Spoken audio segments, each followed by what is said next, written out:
বাবারে গরম পড়ে গেছে, তার মধ্যে আবার বাটাম। ও আবার তোমরাও চলে এসছো। নমস্কার, বর্তমান ঘরকন্ডাটা ব্লগ থেকে স্বাগত। আজকে বাটা মাছের ঝোল করবো, তো চলো। যেহেতু বলেছি আজকে বাটা মাছের ঝোল করবো, খুব সিম্পল ভাবে গরমে খাওয়ার জন্য একদম হালকা পাতলা বাটা মাছের ঝোল করবো। তো চলো উপকরণের সাথে পরিচয় করে দিই। এখানে বাটা মাছ লাগছে, আর এখানে সবজি বলতে এই যে এইটা হলো কাটোয়া ডাটা। আমি এখানে ডাটা পেয়েছি, ডাটা দিচ্ছি। তোমরা চাইলে ডাটার দরকার নেই, শুধু আলু দিয়েও করতে পারো। আর তার সাথে লাগছে অতি অবশ্যই সর্ষের তেল, নুন, হলুদ, কালো জিরে, আর আমি একটুখানি লঙ্কা বাটা দিচ্ছি। এটা অপশনাল, দিতেও পারো নাও দিতে পারো। আর কাঁচা লঙ্কা। প্রথমে মাছগুলোতে আমি হলুদ নুন মাখিয়ে নেব।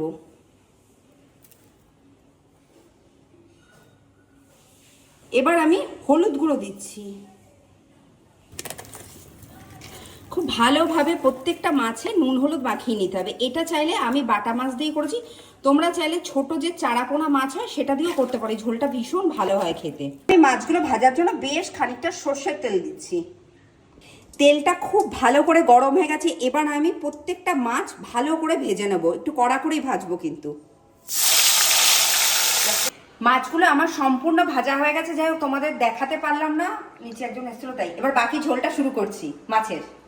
এবার আমি আবার মাছের ঝোলটা রান্না করার জন্য কড়াইতে অল্প একটু তেল দেবো, বেশি লাগবে না এই সময় তেলটা। এটা গরম হয়ে গেছে, এবার আমি কালো জিরে ফোড়ন দিয়ে দিচ্ছি। কালো জিরেটা ফোড়নো হয়ে গেছে, এই যে সবজিটা কেটে রেখেছিলাম ডাটা আর আলুটা, সেটা দিয়ে দিচ্ছি। এবার অল্প দিয়ে আমি একটু কাঁচা লঙ্কা দিয়ে দিলাম। এবার আমি নুন দিচ্ছি, হলুদ গুঁড়ো দিচ্ছি। নুন হলুদ দিয়ে আলু আর ডাটাটা একটু সেদ্ধ হওয়ার জন্য ঢাকা দিয়ে দিচ্ছি। এই দেখি আলু আর ডাটাটা ভাজা ভাজা হয়ে গেছে নাকি, খুব ভাজা হবে না। এই সময় যে আমি এই যে লঙ্কাটা বেটে রেখেছিলাম, শুকনো লঙ্কাটা আমি দিয়ে দিচ্ছি। এই যে মশলা বলতে একটুখানি লঙ্কা বাটাটা, সেটা আমি মাছটার সাথে মিশিয়ে নেব, মানে সবজিটার সাথে, মাছের সাথে না, সরি। মশলাটা আমার এখানে কষা হয়ে গেছে, দেখে বুঝতে পারছো যে তেল ছেড়ে দিয়েছে, যদিও তেল কম দিয়েছিলাম। এবার আমি পরিমাণ মতো ঝোল দিয়ে দেবো।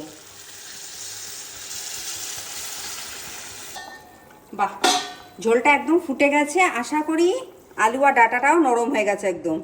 এবার এই সময় আমি মাছগুলো, এই যে ভাজা বাটা মাছগুলো দিয়ে দেবো এর মধ্যে। মাছের ঝোলটা একদম তৈরি হয়ে গেছে। এবার আমি পরিবেশন করে ফিরে আসছি। তৈরি হয়ে গেছে আজকে গরমকালে ডাটা দিয়ে আলু দিয়ে মাছের ঝোল। আজকে দুপুরবেলা তো আমি এটা দিয়ে ভাত খাবো। তো তোমাদের যদি আজকের রেসিপিটা, আজকের ভিডিওটা ভালো লেগে থাকে, তোমরা অতি অবশ্যই আমার চ্যানেলটা সাবস্ক্রাইব করো, শেয়ার করো, লাইক করো, প্রচুর প্রচুর কমেন্ট করো। হাসি প্রচণ্ড গরম পড়েছে, আবার ফ্রেশ হয়ে খেতে হবে তো।